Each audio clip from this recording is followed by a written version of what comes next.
Coucou! Alors, je vous fais une vidéo aujourd'hui pour répondre à un commentaire de Valérie qui me demandait pourquoi le burn-out coupe l'énergie du corps. Juste une petite demande, si vous pouvez liker, vous abonner, ça m'aide beaucoup.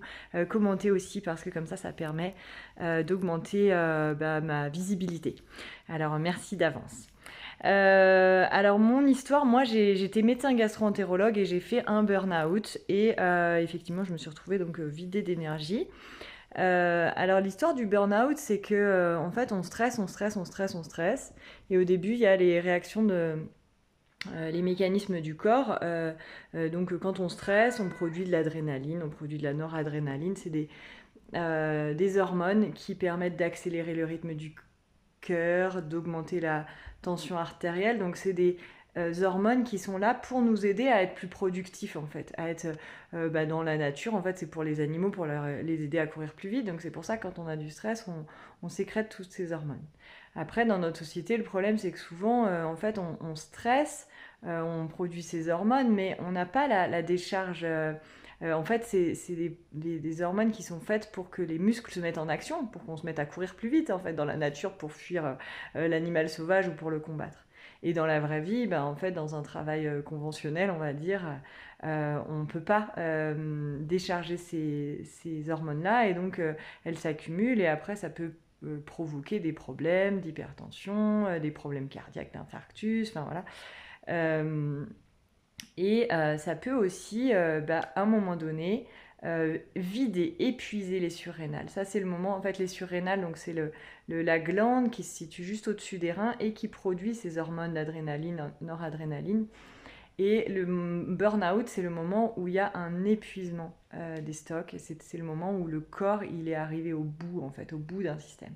C'est comme si, en fait, dans toute cette phase de stress, il y a une partie de vous qui sait que c'est pas bon pour vous.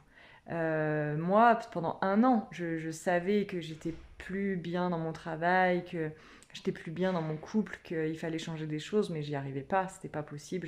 Je me posais la question tous les jours, mais j'avais trop de peur aussi. Et donc, à un moment donné, ce burn-out, c'est l'épuisement des stocks. Et là, en fait, on peut plus, le corps, il peut plus bouger. J'ai lu un récit aussi d'une femme qui disait, en fait, le matin, au moment de me lever, impossible. Impossible de lever le bras. Et après, ça a duré 6 mois. Moi, ça m'a mis 2 ans, en fait. À 2 ans d'arrêt de travail et encore plus que ça à récupérer vraiment mon énergie que j'ai maintenant, presque 4 ans en fait après le burn-out. Donc voilà, quand on est arrivé vraiment au bout du bout du bout du bout du bout du bout du stock, euh, plus d'énergie en fait parce qu'il n'y a plus les hormones qui sont là, parce que aussi au niveau donc ce qui se passe donc ça c'est ce qui se passe au niveau physique et ce qui se passe au niveau émotionnel à mon sens c'est que quand on est en phase de burn-out en fait on se retrouve confronté à c'est comme si ça fait réémerger des blessures d'enfance et on se retrouve à l'âge qu'on avait quand on a eu, moi ce qui est réémergé par exemple c'était la partie de moi qui s'est sentie pas écoutée. Et ça m'a, voilà, ça m'a, je sais pas, touchée en fait, vraiment. Et c'est comme si je me suis retrouvée 5 ans en fait, à l'âge de 5 ans.